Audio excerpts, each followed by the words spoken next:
Buenas tardes, muchas gracias por estar de nuevo por acá y de nuevo muchas gracias al gobierno del estado de Aguascalientes, a la Secretaría de Hacienda y a las demás secretarías que se encuentran por acá.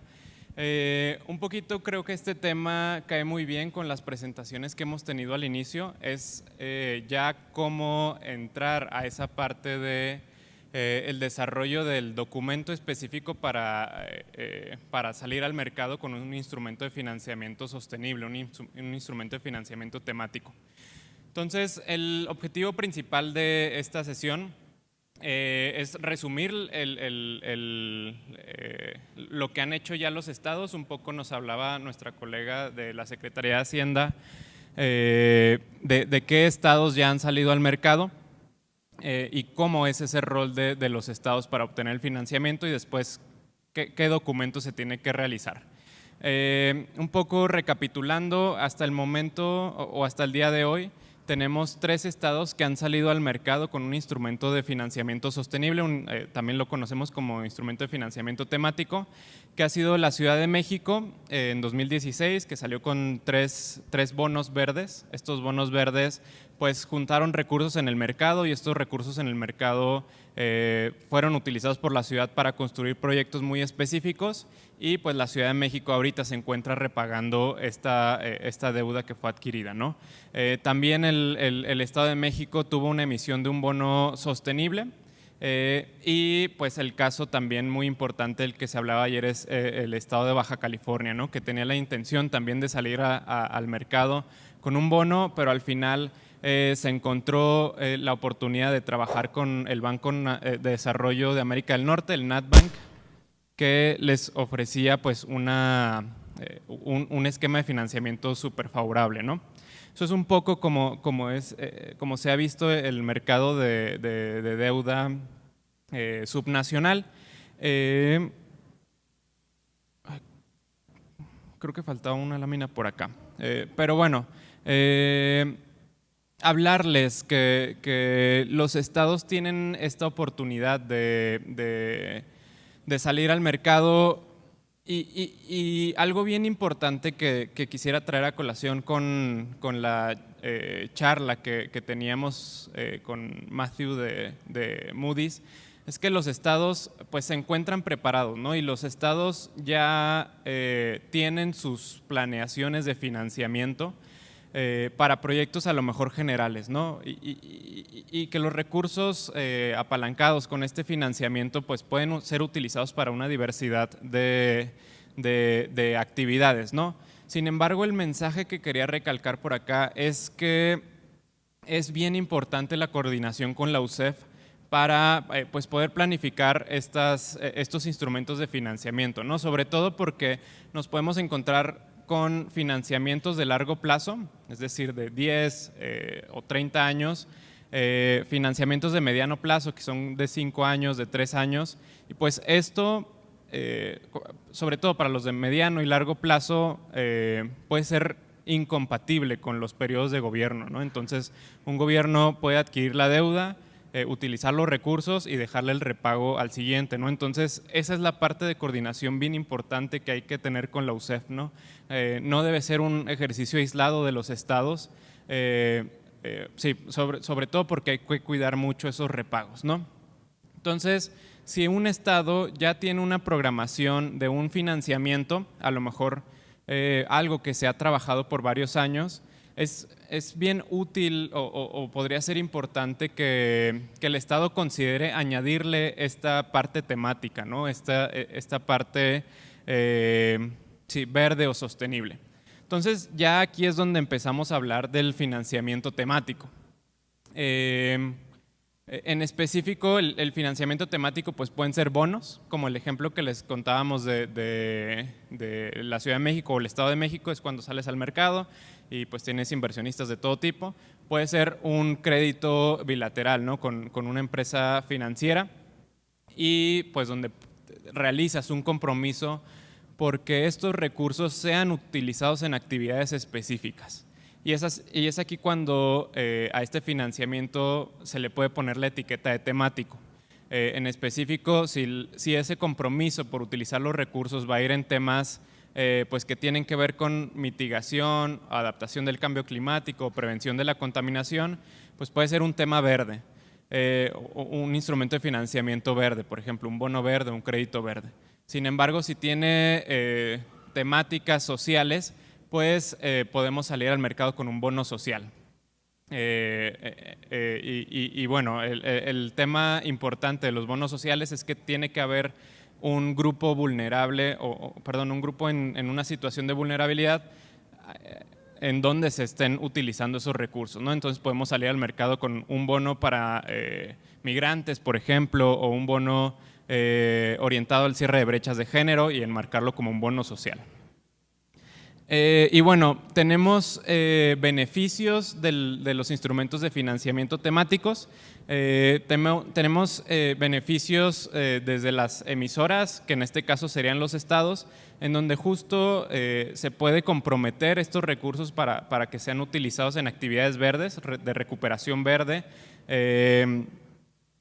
También estos instrumentos pues tienen existe un apetito en el mercado por este tipo de instrumentos, entonces se pueden acceder a mejores condiciones de financiamiento. Al comprometer estos recursos se pueden financiar los planes estatales de desarrollo o las estrategias de cambio climático que tengan en el estado. Y pues al final de cuentas también es posible ayudar a una transición baja en carbono, ¿no? Por otro lado, a los inversionistas o quien será esas instituciones que les estarán dando el financiamiento, pues también existen beneficios, ¿no? Ellos tienen sus propias metas de sostenibilidad. Veíamos que los fondos de pensión y las aseguradoras, que generalmente son quien compran los papeles de deuda soberanos o también pueden participar en la compra de papeles de deuda subnacional, pues a ellos ya les está pidiendo la CONSAR, por ejemplo, que divulguen cuánto están comprando, ¿no? Entonces ya existe un interés que puede volver o que hace atractivos a estos instrumentos de financiamiento, ¿no?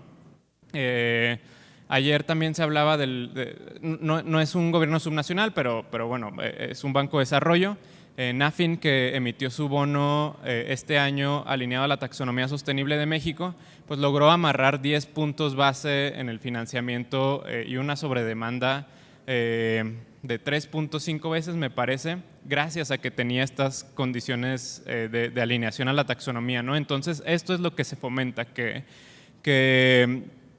puedan aprovechar estas condiciones que están surgiendo en el mercado, ¿no?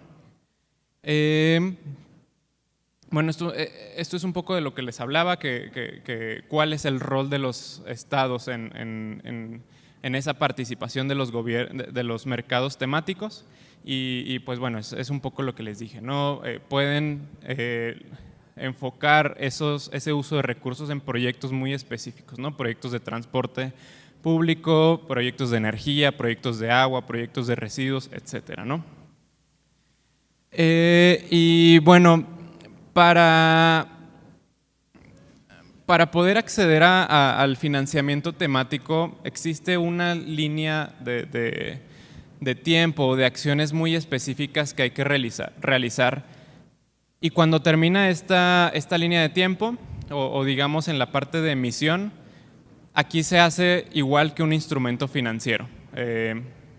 Solo la parte como extra que se tiene que hacer para que sea un instrumento de financiamiento temático es la que está en color rojo.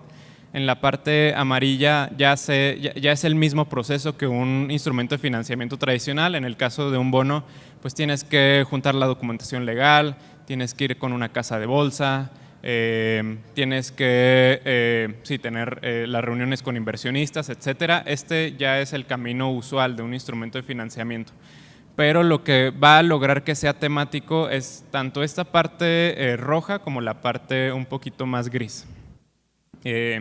Y esto es sobre todo para darle claridad al inversionista, porque el inversionista lo que va a buscar es que haya transparencia y trazabilidad de los compromisos que se están estableciendo.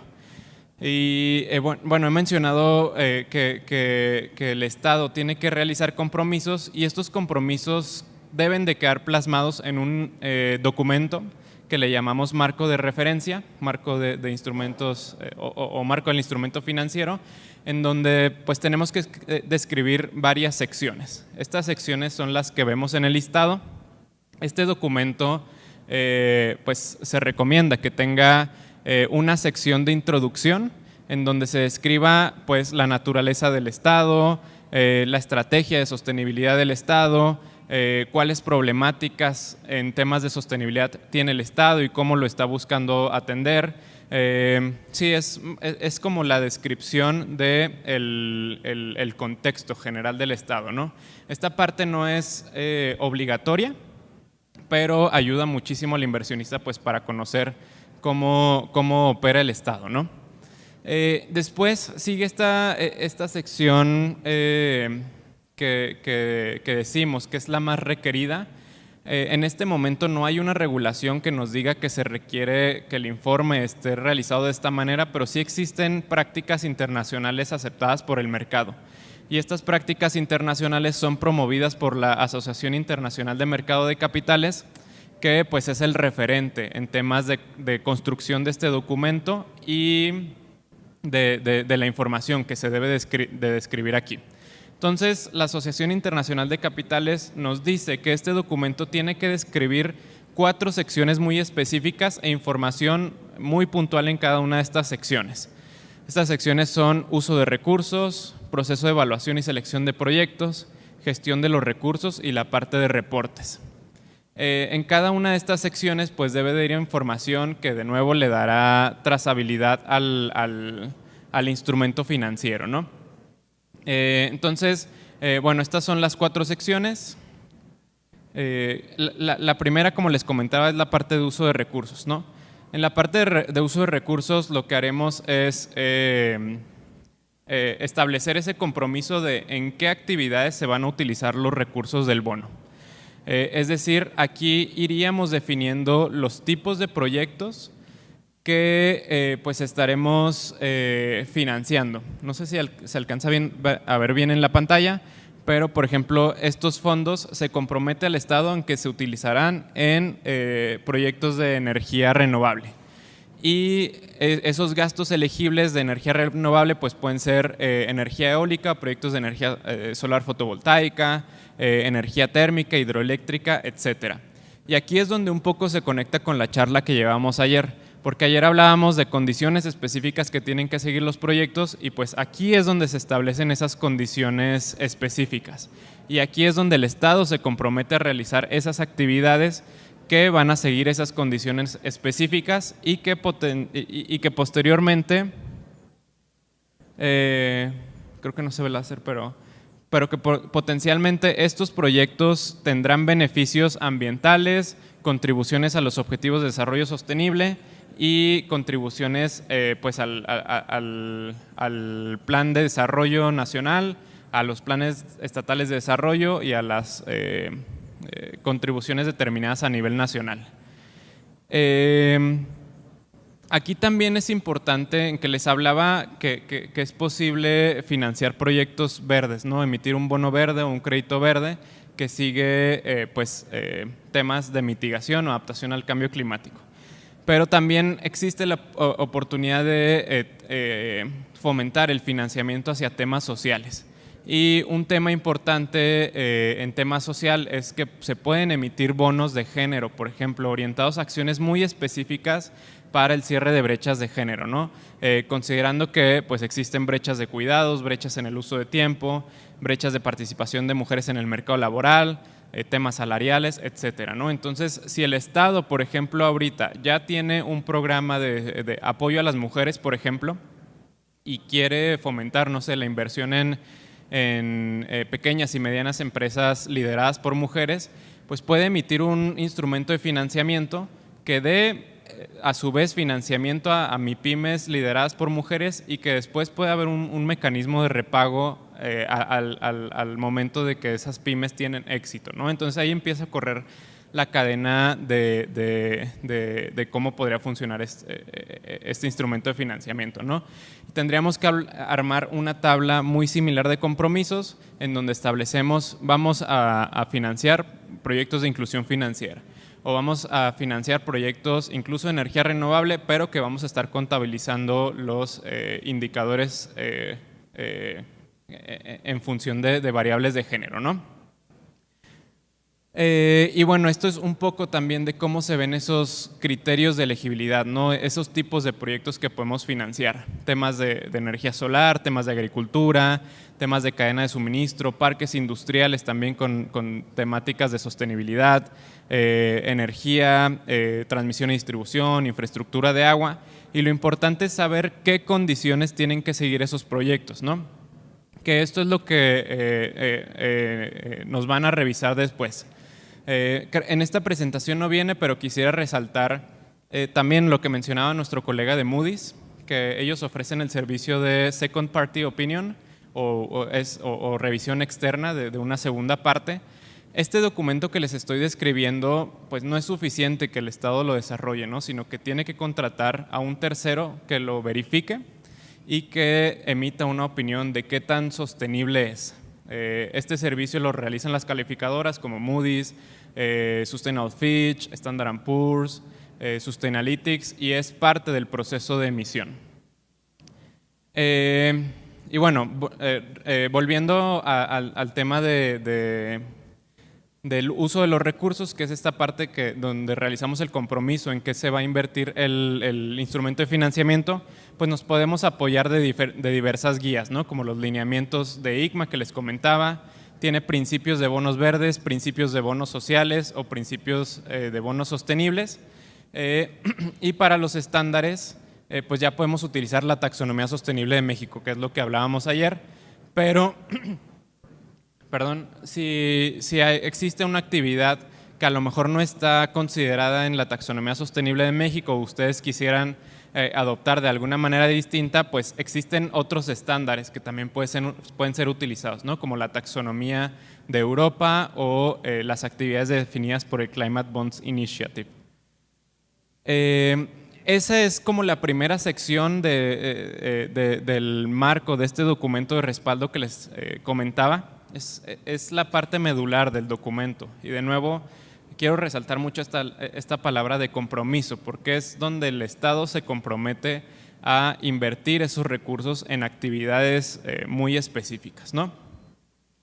Y de nuevo es la sección del documento donde las calificadoras se van a enfocar más para emitir esa opinión de qué tan sustentable es nuestro instrumento. La segunda sección de este documento, que es muy importante, es la parte de proceso de evaluación y selección de proyectos.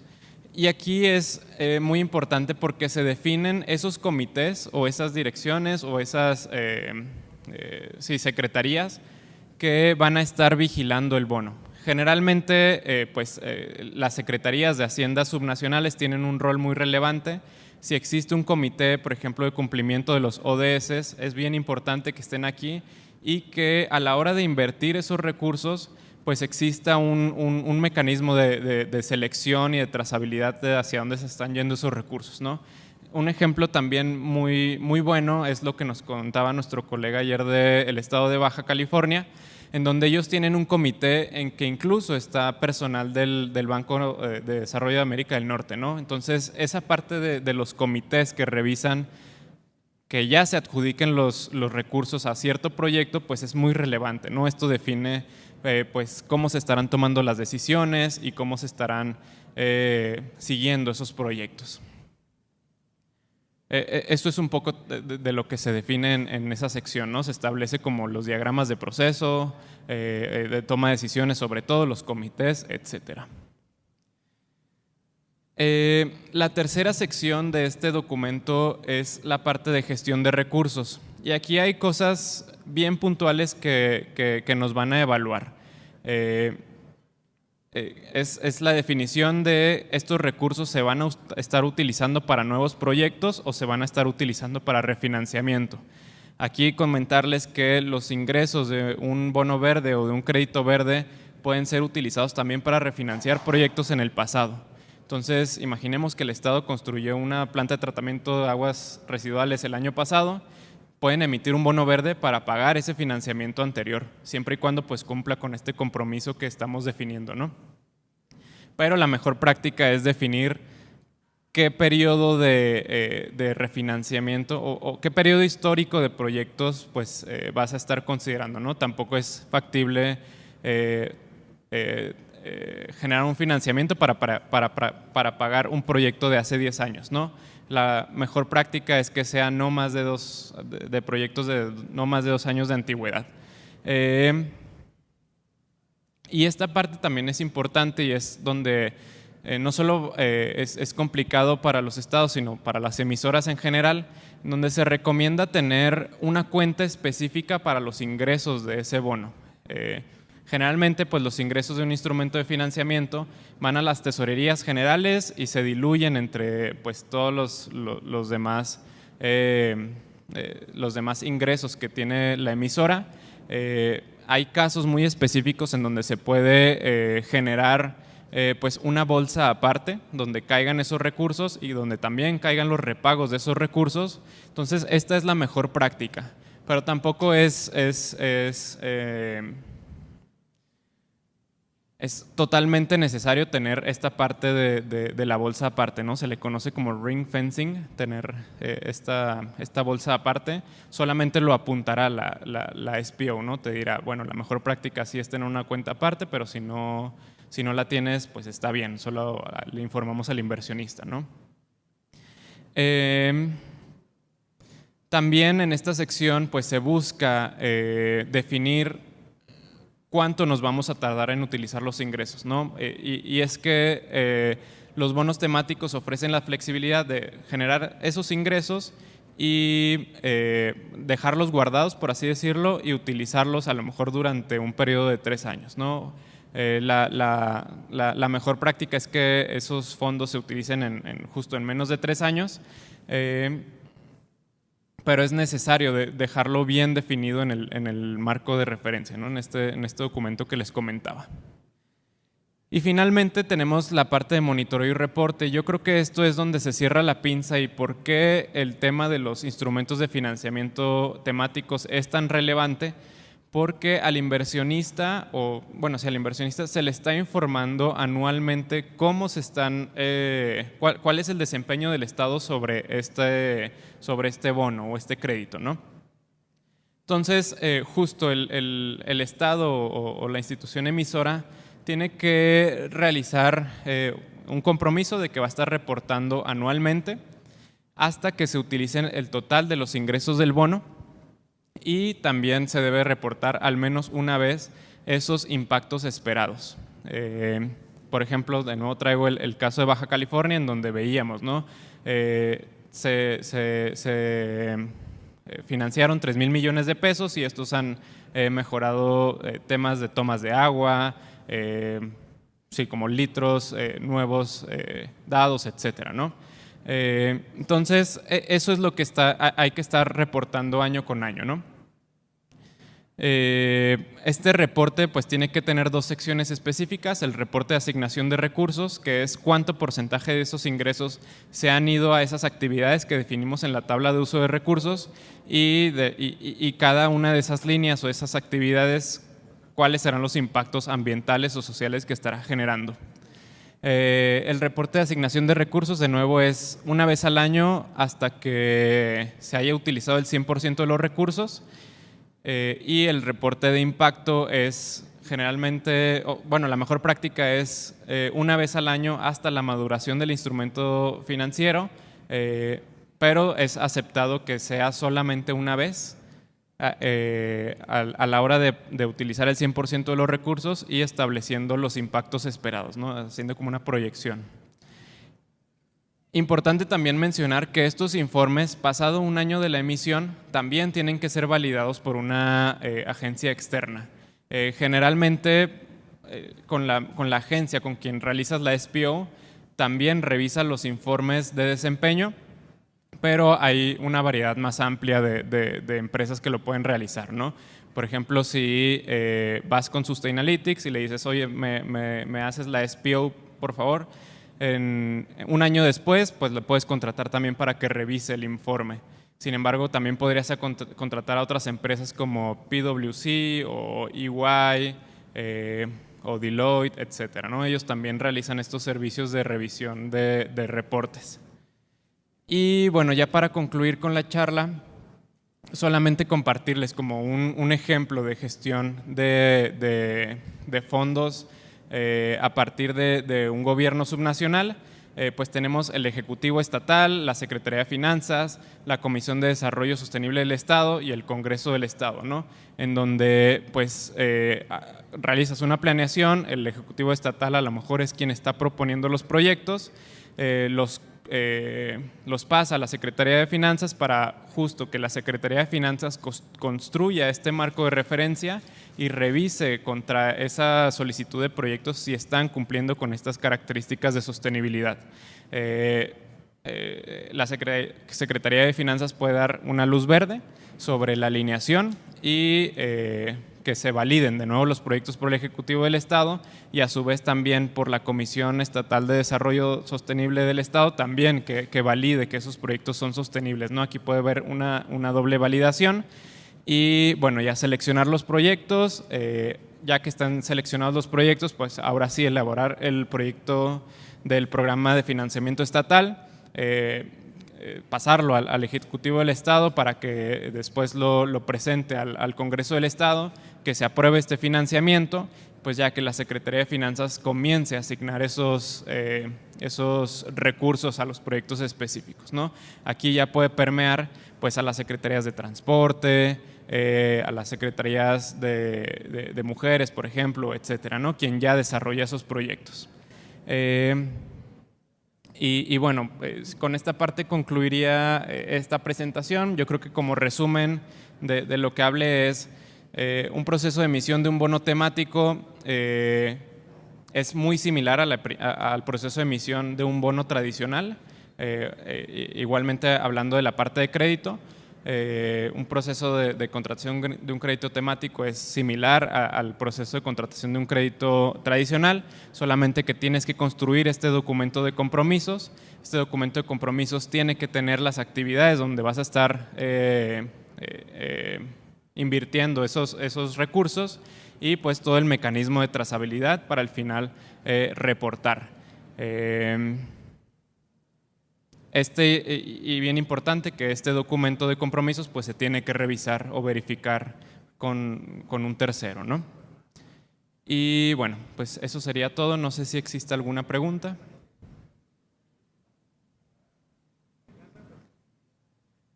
Pues si no, solamente agradecerles una vez más y pues nada, cualquier cosa por acá están nuestros datos.